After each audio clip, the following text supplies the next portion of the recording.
Hello, fellow Star Wars fans, and welcome to the channel. This is the week of June 5th. We're talking about the comics that came out this week. We have the High Republic issue number 8, as well as Star Wars issue number 47 for the ongoing. So if you haven't already subscribed to the channel and you like the content, what are you waiting for? Hit that subscribe button, and let's just dive on in, shall we? So we'll start in chronological order with THR, the High Republic issue number 8.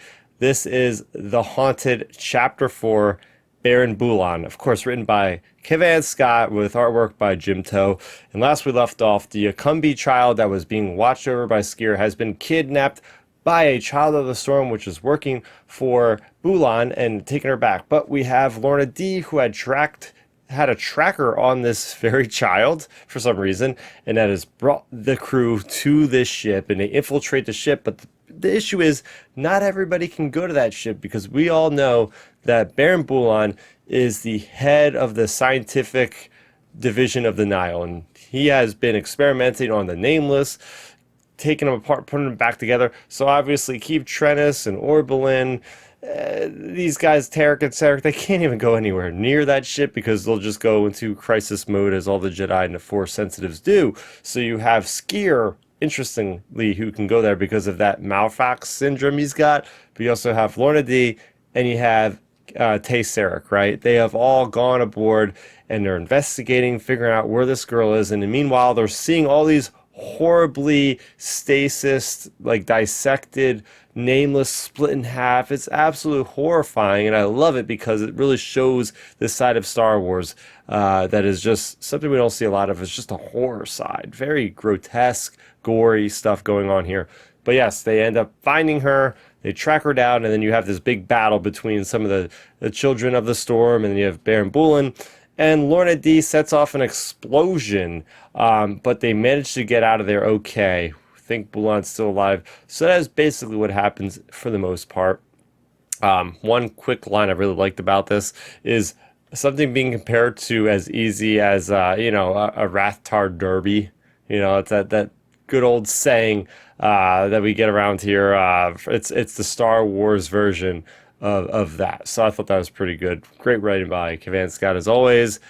Great camaraderie overall. And Keeve, of course, I left this part out. Keeve was the one to save the day. At the end, as everybody was losing hope, you had Skier, you had Tay Sarek, and you had Lorna D all fighting for their lives, about to get killed. Tay Sarek, Keeve Trennis comes in and beheads the Nameless. He somehow survives against the Nameless terror in proximity to be able to focus enough to kill one. So there you go, a Jedi killing one in close proximity. I don't think we've seen that before, but it shows you how heroic she really has become.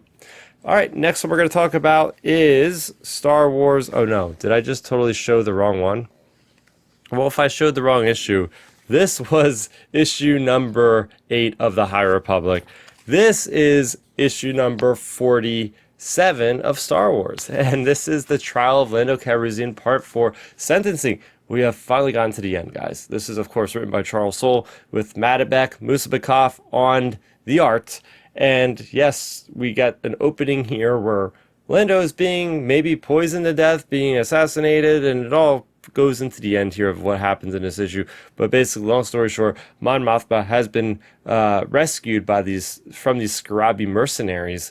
So all is well, all is well. Lando is still in the middle of his trial. They're at the closing arguments, and he's talking to Leia about, hey, I know where, as the last bid to Leia, I know where you have what's going on with Han Solo. I know where you can be found. I've been to Jabba's palace scouting out with Lobot. We also get a nice little disposition by Lobot himself about just how Lando is just a rebel sympathizer. He really is, but he had to prioritize Lobot over the rebellion. But he really does feel like he is a rebel. That's what Lobot is saying. He's giving credit to his friend, his longtime friend, that has saved him to give him his voice back.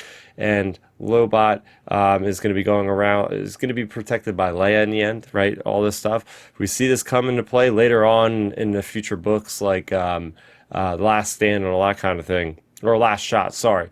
Getting back into the story, we end up getting this really great speech by Lando saying, look, you guys are trying me, but we're all criminals here, right? We are not the dominant government of this galaxy. The Empire is the dominant galaxy, is dominant power in the galaxy, and we are all just doing what we can to survive. So you do really want to throw somebody like me under the bus, just throw me an airlock, get it over with. It was a really great speech. I'm just summarizing it briefly here, but he does enough of that to get through to only getting away with having to pay in reparations like 250 million credits or something like that. Now he's able to work this off, and even Giorgio, his prosecutors, like made this funny little snide remark about, hey, maybe you should make him a general someday. You know, I really do hope we get to see his promotion to a general in an official means, maybe in issue number 48, 49, or 50 as this comes to an end with this era. But it was cool to see that. It was neat to see that Giorgio was behind this the whole time. I called this about how she set up the scrubby mercenaries, how she set up the Gonk droid to poison the chamber to kind of add some urgency to the cause of what's going on with Lando. So he really pulled it together in the end with getting the support of this, let's say, less savory type of character to help him out of this tough bind he was in. Shout out to Mon Mothma, the hot Mon Mothma, I will say, because that uniform you've never seen her in before, but it was striking for me not to see her in that white robe. Of course, in Andor, we've been seeing her in plenty of other outfits, but I really dig that outfit she was wearing. Yeah, you don't hear me on the channel saying much about, you know, saying this character was hot or anything, but I gotta actually admit it in this case. That was pretty cool.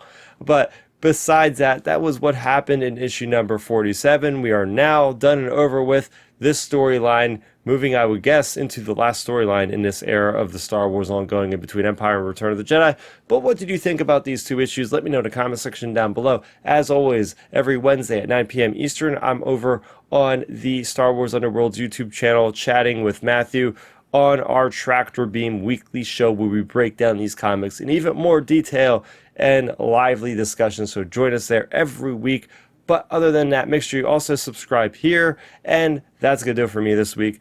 Let's go ahead and call it another one. So that's going to do it for me, Star Wars. Thank you so much for watching, and may the Force be with you always. Thanks for checking out the video. Please hit that thumbs up symbol. It helps me know that I'm making content that you guys enjoy. And if you enjoyed this video, I also include 2 videos down below you guys should check out. And please consider subscribing to this channel. It helps support me, and it notifies you guys of when I get new videos up on the channel. You can also contact me on Twitter, Facebook, and Instagram at StarRaptor.